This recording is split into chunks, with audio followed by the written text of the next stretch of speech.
پاکستان کے سلامتی کونسل کے اجلاس میں وینزویلا کے خلاف امریکی کارروائی پر اظہار تشویش، ایک طرفہ اقدام یو این چارٹر اور ریاستی خود مختاری کے نظریے کی خلاف ورزی قرار۔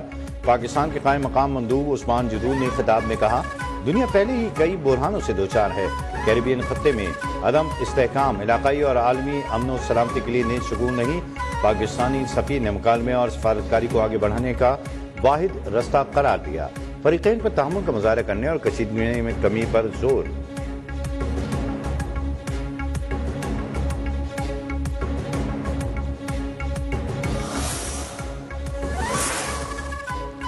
وینزویلا کی صورتحال پر اقوام متحدہ کی سلامتی کونسل کا اجلاس، امریکی کارروائی بین الاقوامی قوانین کے خلاف قرار۔ اینٹونیو گوتریس کا وینزویلا کے صدر کی فوری رہائی کا مطالبہ، روس نے وینزویلا میں امریکی مداخلت مسترد کر دی، کارروائی عالمی قوانین کی خلاف ورزی قرار دے دی۔ امریکہ سے وینزویلا صدر اور اہلیہ کو رہا کرنے کا مطالبہ، چین کی بھی امریکی اقدام کی مذمت۔ امریکہ کا وینزویلا میں کارروائی کا دفاع، کہا صدر وینزویلا اور اہلیہ پر سنگین الزامات ہیں، ہم نے وینزویلا میں شفاف انتخابات کا مطالبہ کیا جو پورا نہ ہوا، اقتدار کی منتقلی تک وینزویلا میں معاملات امریکہ چلائے گا۔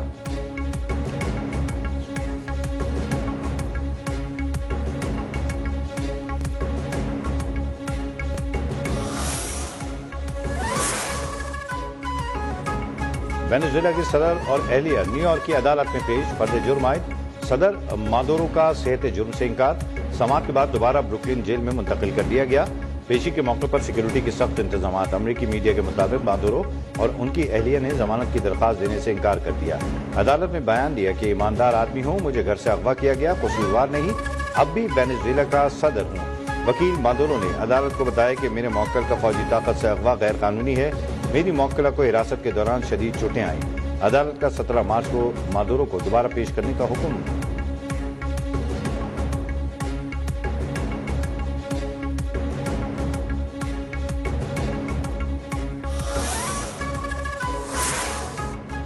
وینزویلا کے ساتھ حالت جنگ میں ہے، نہ فوج بھیجنے کے لیے قانون سازی کی ضرورت ہے۔ غیر ملکی میڈیا سے گفتگو میں صدر ٹرمپ کا کہنا تھا کہ وینزویلا میں اگلے 30 دن کے دوران نئے الیکشن نہیں ہوں گے، ہماری جنگ منشیات کے عادی افراد کے خلاف ہے، بولے نائب صدر ڈیلسی۔ امریکی حکام کے ساتھ رابطے میں، وینزویلا کی انرجی سیکٹر کی بحالی میں 3 کمپنیوں کی مدد کر سکتے ہیں۔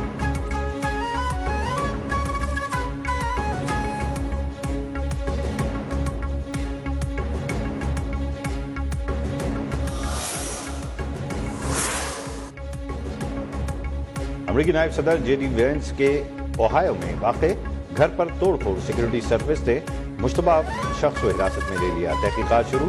رپورٹ کے مطابق واقعہ اس وقت پیش آیا جب جے ڈی وینس اور ان کی اہل خانہ گھر پر موجود نہ تھے، کسی جانی نقصان کی اطلاع نہیں ملی۔ نائب امریکی صدر کی رہائش گاہ کی کھڑکیوں کو نقصان پہنچا، جے ڈی وینس واقعے پر اظہار ہمدردی کرنے والوں کے مشکور۔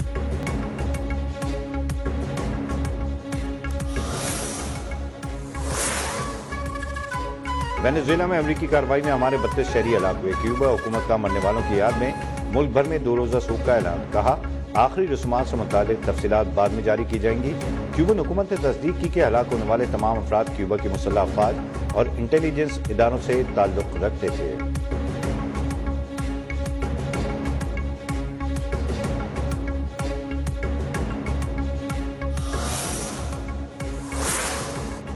وینزویلا میں حالات تبدیل ہونے کے باوجود تعاون کے فروغ کی خواہش تبدیل نہیں ہوگی۔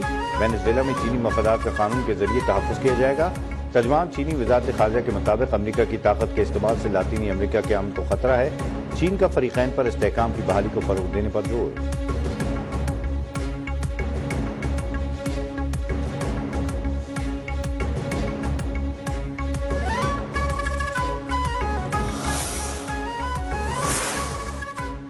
سوئٹزرلینڈ کا وینزویلا کے صدر کے اثاثے منجمد کرنے کا اعلان، کہا 4 سال تک اثاثے منجمد رہیں گے جب تک کوئی نیا حکم نہ آ جائے۔ قدم اس لیے اٹھایا گیا تاکہ اثاثے ملک سے باہر نہ جائیں، اثاثے غیر قانونی ثابت ہوئے تو وینزویلا کی عوام کے لیے استعمال کیا جائے گا۔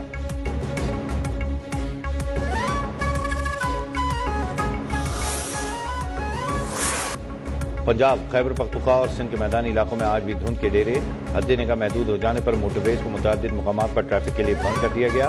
M2 لاہور سے کوٹ مومن، M3 لاہور ملتان، M4 پنڈی بٹیا سے ملتان دھند کی وجہ سے بند، M5 سکر ملتان اور M11 لاہور سیالکوٹ دھند کی وجہ سے ٹریفک کے لیے بند۔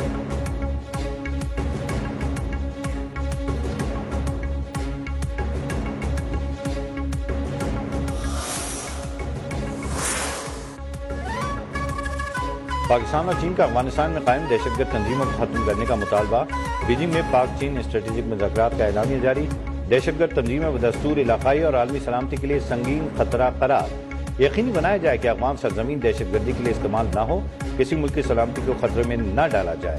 اعلامیے کے مطابق پاکستان اور چین نے اسٹریٹجک رابطے بڑھانے اور باہمی اعتماد مضبوط کرنے پر اتفاق کیا۔ دونوں ممالک کا دہشت گردی کے ہر شکل کے خلاف زیرو ٹالرنس کے عزم کا اعادہ، چینی شہریوں اور منصوبوں کے تحفظ کے لیے پاکستان کے اقدامات کی تعریف، چین کا مسئلہ کشمیر کے پرامن حل کے لیے اقوام متحدہ کی قراردادوں پر عمل درآمد پر زور۔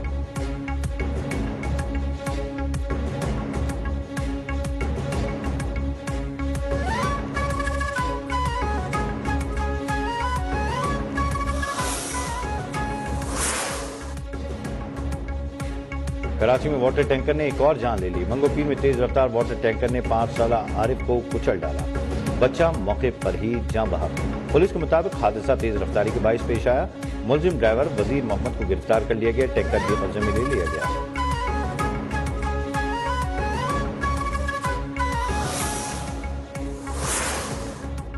پنجاب حکومت کے آسان کاروبار اسکیم میں کروڑوں کی فراڈ کا انکشاف، بینک سسٹم میں موجود خامی کا فائدہ اٹھا کر لاکھوں روپے نکالے گئے۔ NCCI نے پنجاب بینک کی درخواست پر مقدمہ درج کر لیا۔ NCCI کے مطابق ملزمان کو قانون کے مطابق سزا دلوائیں گے۔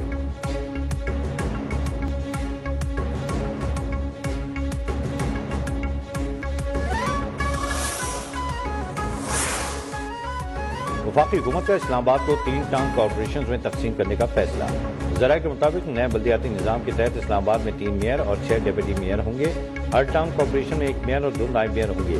میئر اور نائب میئر کا انتخاب براہ راست عوام نہیں کریں گے، یونین کونسل چیئرمین بالواسطہ طور پر میئر اور نائب میئر کا انتخاب کریں گے۔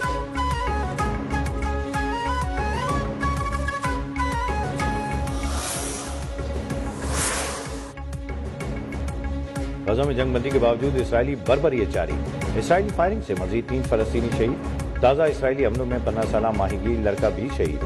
غزہ حکام کے مطابق جنگ بندی کے باوجود 400 سے زائد فلسطینی جانیں گنوا چکے۔ فلسطین میں صہیونی بربریت کے شکار شہداء کی مجموعی تعداد 71,384 ہو گئی۔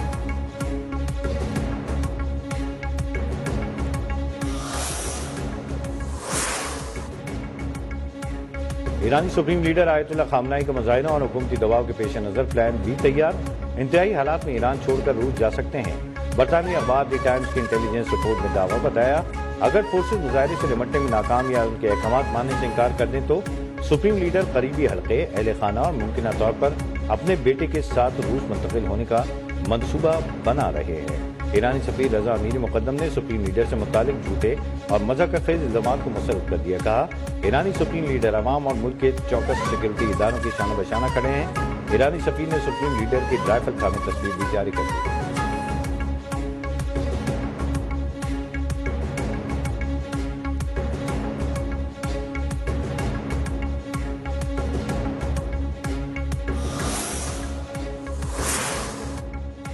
ایران میں احتجاجی مظاہرے 78 شہروں تک پھیل گئے، 19 افراد ہلاک، 990 گرفتار۔ ایران میں بڑھتی مہنگائی اور مسلسل احتجاجی مظاہروں کے تناظر میں حکومت کا عوام کو ریلیف دینے کے لیے ماہانہ الاؤنس فراہم کرنے کا اعلان۔ حکومتی ترجمان کے مطابق ہر شہری کو ماہانہ 10 لاکھ تومان دیے جائیں گے، جو تقریباً $7 کے برابر ہے۔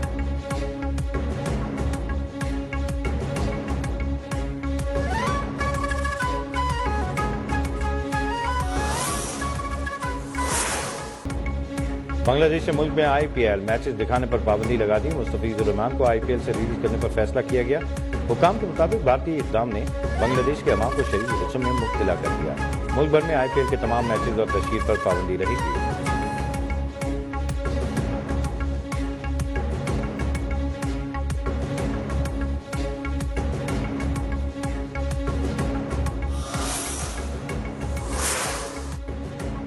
سری لنکا کے خلاف T20 سیریز کے لیے پاکستان کرکٹ ٹیم کا اسکواڈ کولمبو پہنچ گیا۔